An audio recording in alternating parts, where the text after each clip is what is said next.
Hey guys, this is part two of our Care Lava Rock series. You're looking at what we are building towards in the bottom left. That's not what we're actually building, that's a model that we're using to create this and then ultimately get it into Foundry and make our own 3D version of this. So this is part two of that, we call it the ruins. And we left off working on this floor here. And we just have a little bit more left to do. We're using some of the grunge objects from Forgotten Adventures. We're putting them at a low opacity, kind of a black or dark color, and we're just spamming them around to help break up some of the monotony or any remaining monotony down here.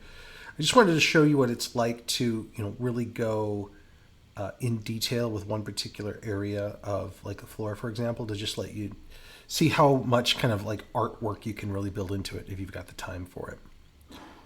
So now what we're going to do is, work on textures. We're going to start laying out the rest of this level. And what I want to do is break up any large spaces. So that, that triangle shape in the middle, this is just too much of the same texture. So I'm going to break it up.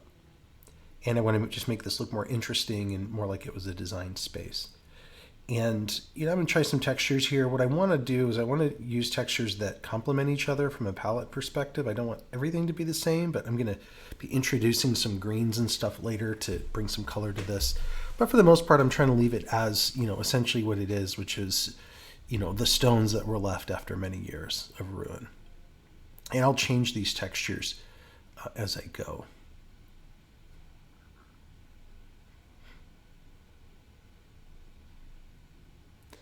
Now what we need to do is start putting walls in. I'm using the same general color and objects from Forgotten Adventures. It's just going to help me keep everything more the same.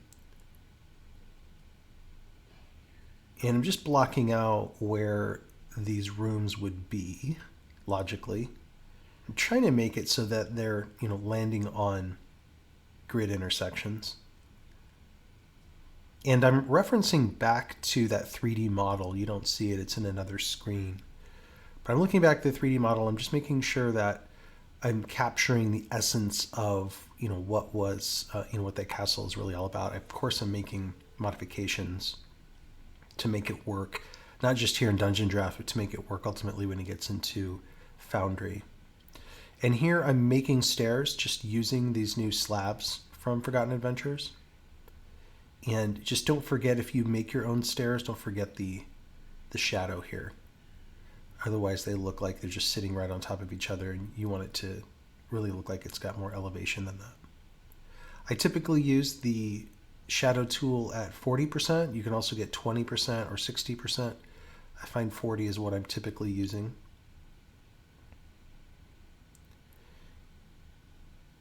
And now there's just looking at the design, this sort of, when you get to the top of this landing, it sort of walks out then over what ultimately is an old ruined fireplace. So I'm drawing the top of that fireplace, and I'm trying to decide what to use from a texture perspective. These rock edged paths are really great if you get the right textures combined with them to make a simple pattern shape look finished on its edges. I think this combination looks particularly good, but we might change that later.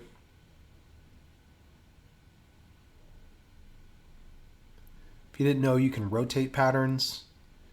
Really important, you can just tick them up one at a time if you want to get it just right.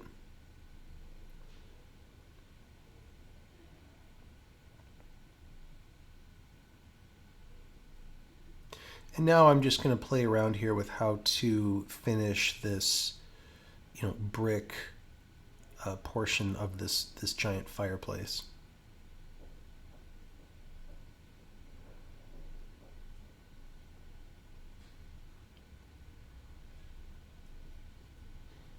And it really is important to experiment with different things. It'll help you develop your ability to kind of quickly know what you want to do with other maps if you just spend some time, throwing things down, experimenting with it.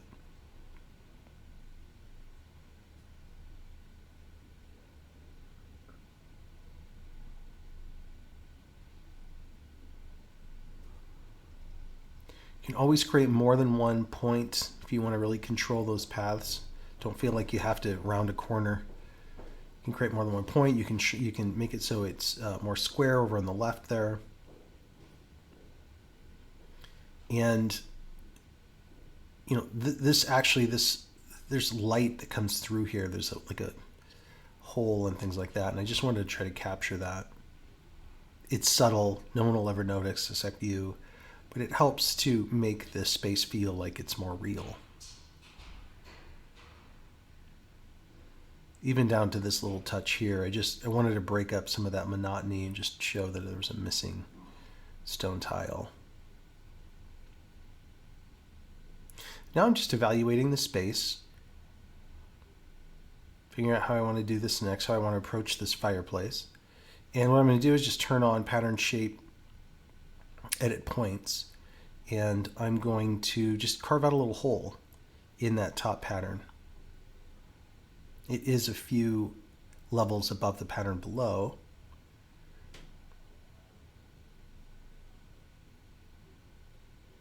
Because who knows, maybe when I end up using this, I might want to have something, hiding in there or something like that.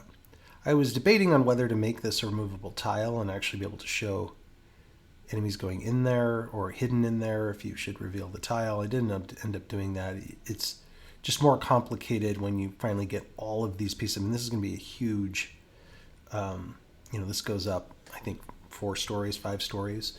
So just cutting down on the number of extra tiles is one of my goals here. And I'll just use some of these, brick pieces to just sort of assemble, a roughed out, damaged over time chimney.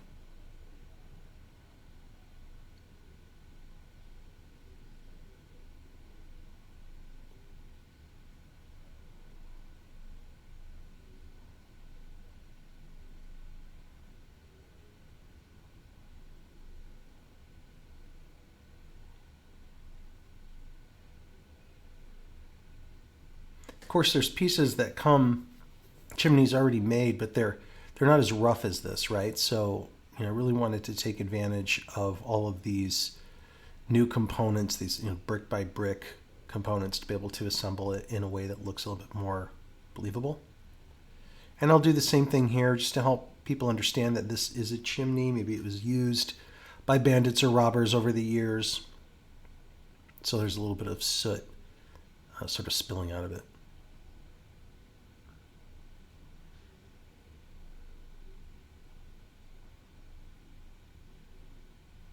I realize I want a little bit more rubble here.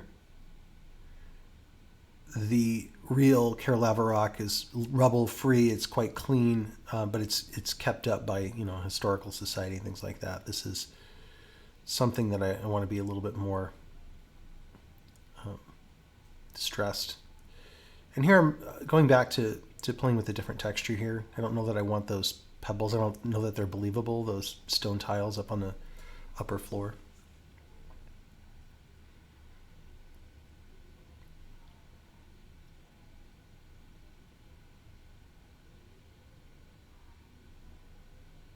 So now it's time to start working on the walls and the interior here. The decisions I make here are going to flow up through the rest of the build. So, I'm making sure that my doors are on squares, right? So that players and tokens can get through there properly.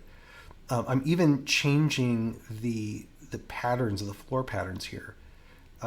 To make the floors imply that there's an egress, right? So there's going to be walls and other things that might prevent players from seeing that they can even go in these buildings. And so I'm just going to use the floor tile or the pattern shape to imply that there's a potential egress there. And I'm setting little anchor points you see in the left there, and then I'm dragging out between them. It's a really great skill to learn how to, manipulate and change these patterns.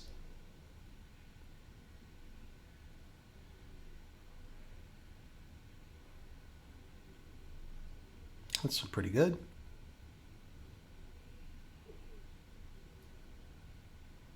Just whenever you're building, imagine you're walking through the space yourself and what makes sense, what catches your eye. what doesn't make sense or might be a surprise. That'll help you generally make better maps. Because trust me, if you don't do it now mentally, your players will notice it later.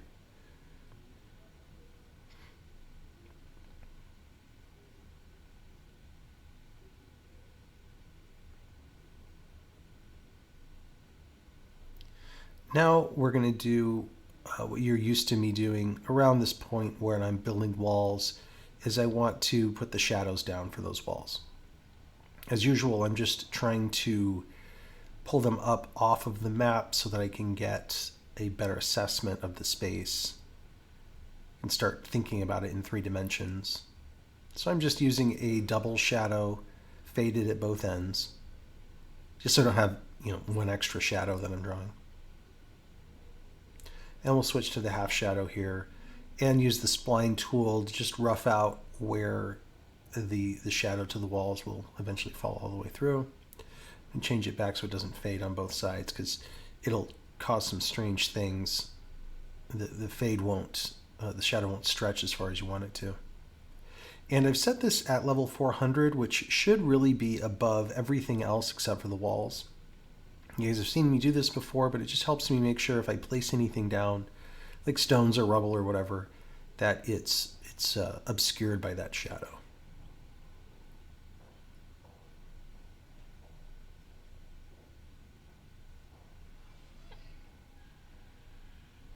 And I just want to create some separation here, so I'm using the wibbly wobbly line. I'm drawing this in individual segments, but one of you pointed out that you can actually use your spline tool to make these odd angles. If you just engage your spline like you would if you were going to make a curve, you can actually double back on it and make really hard angles, but keep it all one contiguous path, so you have less to delete later if you want to keep it clean.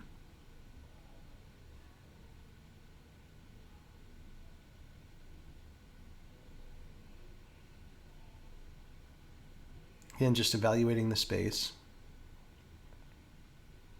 And I'm looking back at the model just to, again, make sure it's either giving me inspiration or that I'm building towards it. I am changing this interior space significantly from what the model is.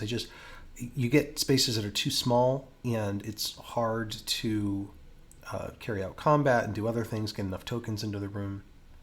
And then I'm just creating some things that weren't even in the model that I just think for storytelling purposes, I want just rooms that can be accessed. Those rooms will end up being accessed by secret doors and other things. You don't have to use them, but I like to build that stuff in case I can use them.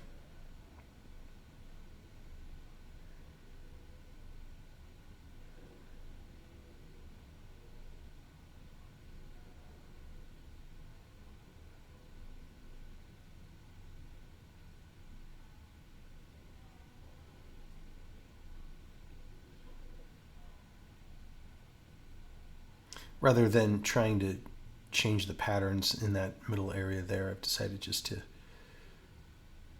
put a pattern on top.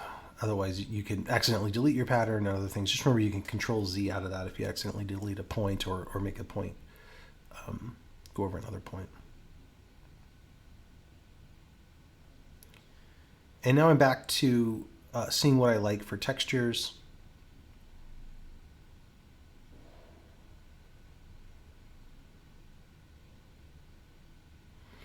Again, the decisions we make at this level the design decisions will often follow us into everything else. So, better to spend the time just getting it right now versus having to go back and change it later.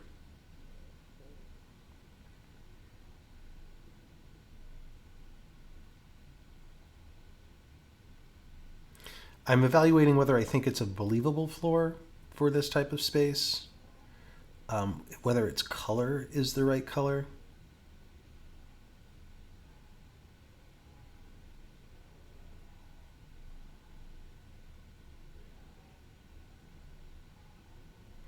I still want to be in the palette. I don't want it to conflict too much. I just decided I just wanted this to be darker. I like the base color. I just want it to be darker, and I want it to be, more of an interior. There's more shadows in there. there's a change from the outside.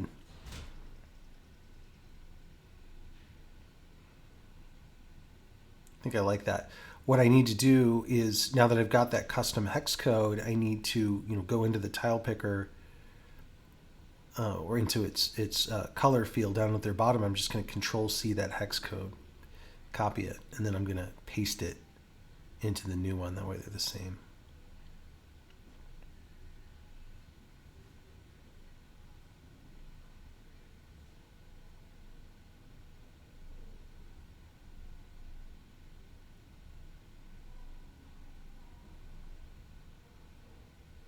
Now, as I'm placing these doors, these are just empty doors. There's actually going to be no actual doors in this build.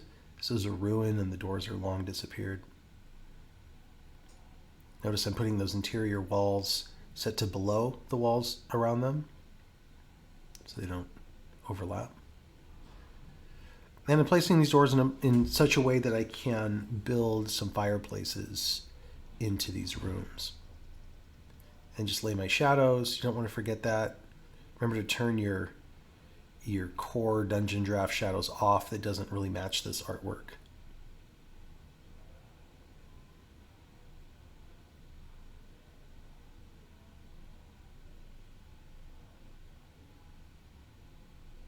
It's looking pretty good. Now, I don't like, as you know, anytime there's too much pattern, right? There's a lot of pattern in the middle and other places, but these walls themselves have this sort of repeating pattern. It's too clean for me for a ruin, right? So I'm going to grab some of these bricks from Forgotten Adventures, and I'm going to just kind of haphazardly put them along the wall, just to break it up, make it look like it's a little bit more, I don't know, less clean.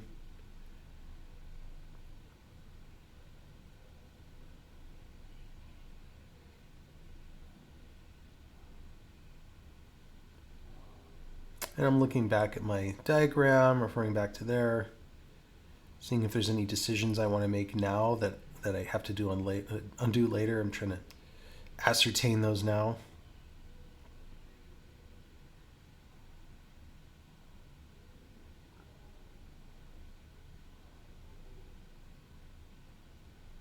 And you'll see me start to do, use that brick technique in other levels and things like that. I'd say at this point I've established that as a design technique that I'll probably continue to use here.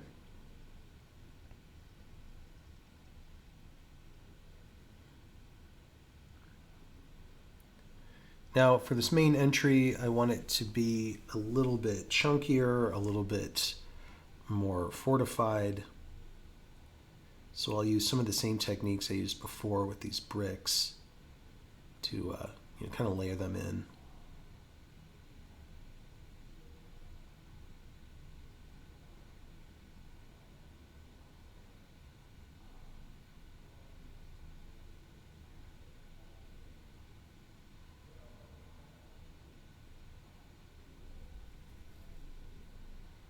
Put them close to the top of the wall.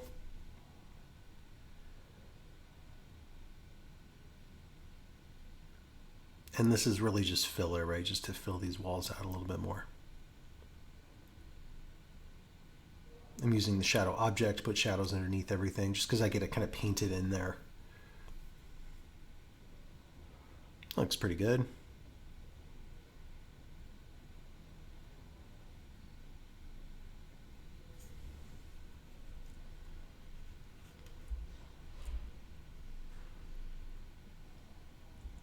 So now I'm going to adjust this wall. If you look at the model, if you guys are referencing that as you look at this, I'll try to link to it in the video description. Remind me if I missed that. There's this upper level that instead of having a staircase go up, there's this sort of ruined pile of rocks and debris, and it looks more like it's probably masonry together from the original castle wall, but there was some damage that was experienced there. So what I've got is the scatter tool, and I'm going to drop that way down. I've got a bunch of objects selected. I'm just going to kind of paint debris in here. So I'm just holding down my mouse and I'm dragging this debris out. I'm kind of painting the shape that I want. And I've set this kind of layer down, and then I'll go another layer below because I may want to have some shadows in here. I'm essentially making a staircase that's just full of messy pieces. But I really like the look of this, masonry that's just sort of like collapsed and maybe semi-fused together. And when this goes into Foundry, this little portion here will function like a staircase. A player will be able to walk onto it, and as they approach the wall, there will be a levels stairway that essentially puts them up 10 feet, and they'll be able to access the next floor that way. I think players will maybe not immediately notice that that's a staircase, so it'll be a nice surprise when they find out, if they're battling, that that's sort of a tactical egress for them. It'll get them quickly up to the battlements of the castle over on that side. Just doing more work to introduce more haphazard components here.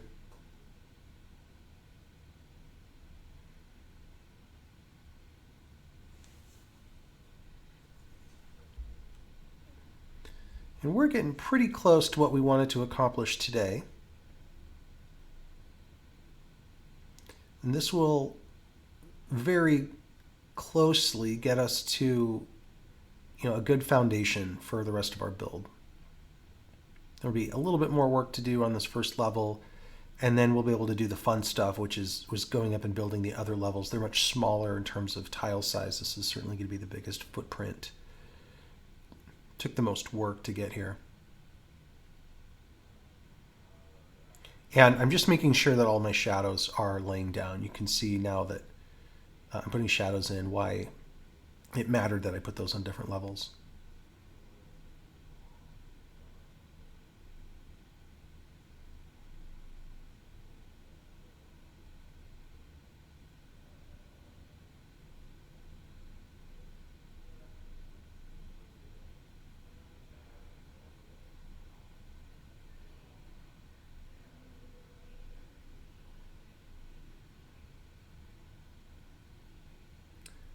I like that look, and I was noticed in the model that there's more of this kind of collapsed wall area, so I'm just doing a little bit more of that over on this side.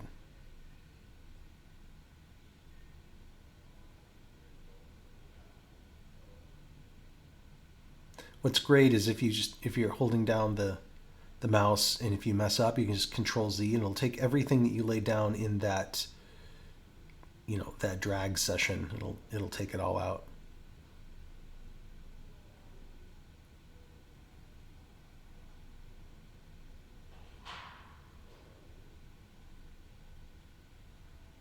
Using some of these straight pieces to make it more shaped, make it look more like it's a wall that's collapsed rather than a pile. More like a wall that was eroded.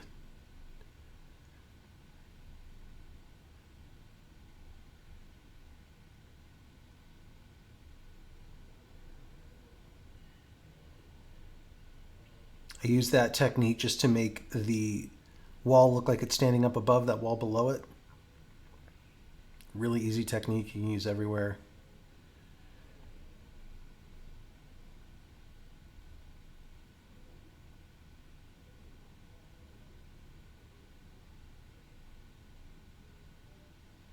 Create some separation between that stair and its broken up wall there.